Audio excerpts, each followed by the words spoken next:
the Messiah to help. So I to be honest, I don't understand what cooperative is as it applies to agricultural context and how it affects or benefits farmers. So please, what help us understand what cooperatives is in its true sense and its benefits when we talk about cluster farming. Okay. Cooperative is a structured version and a more legally backed version of cluster farming. Cooperative has to do with registrations. You have to go through the corporate affairs, have to go through having a bank account. There is a number of persons that is the minimum number of persons that can open a cooperative. You have a president, you have the vice, you have the secretary, you have your treasurer. So it's more like a structured version of the cluster farming. Okay. And I would also call it the mini microfinance of the agricultural sector. That is a name that I will call it because some sort of a pool. Yes. Pulling point. Yes, more like a pulling point because this is a group of persons saying, okay, we trust this body, this name for us to come under it and for us to achieve a common goal. Okay. But then I would also state that the reason why it sounds vague, confusing. just confusing and everybody's just like cooperative is because the mindset of the people who are leading these cooperatives has to be enlightened. They have to change the mindset behind it because a lot of persons see it as an avenue to be able to have access to government grants, government inputs, to get something for themselves. Like my colleague Aziz mentioned, greed. Some people now, have. But for me, I see it as a community.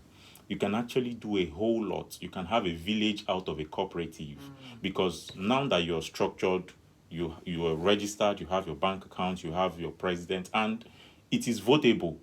That is another part that most cooperatives don't also adhere to. Normally, it's supposed to be votable. There should be rotation of mindset, but a lot of them just more leave like it. How you have in associations. Yes, but a lot of them just leave it to one person being the chairman or president for a very long time, and the mindset.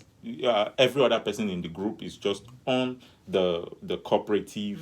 There is a fee to be paid, like monthly dues. There is a subscription membership and all that. But when you want to dig deeper to understand what is this used for, you don't get a lot of details on the table. Yes. And that's why I call it a mini microfinance. Is that after raising all these monthly fees, subscription, membership, all those things, you're supposed to also have like an investment package. What are we doing? Most cooperative also just open as a cooperative, no vision. If you're to open a cooperative, there should be a vision. Oh, we are going to be the biggest cooperative when it comes to cassava farming. So anybody coming in is already coming in with a mindset. Like having a niche. Exactly. So anybody coming in is understanding that this is what I am coming to be part of. But when I come in and what are you doing, I don't understand that. That means there is no vision. And any organization, any person, any human being without a vision is going nowhere.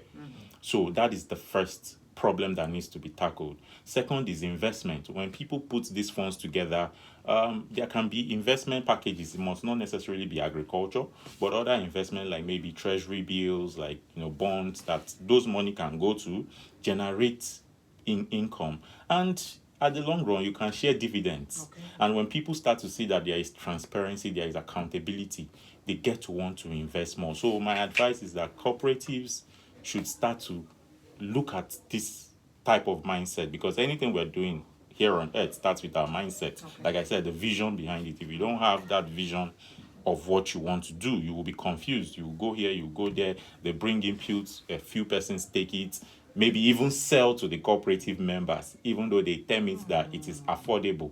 But maybe that thing came very free, that they are supposed to use it if they had a common goal, to use it to achieve that goal. So let's take, for example, cassava farming. There is a cooperative of 20 people.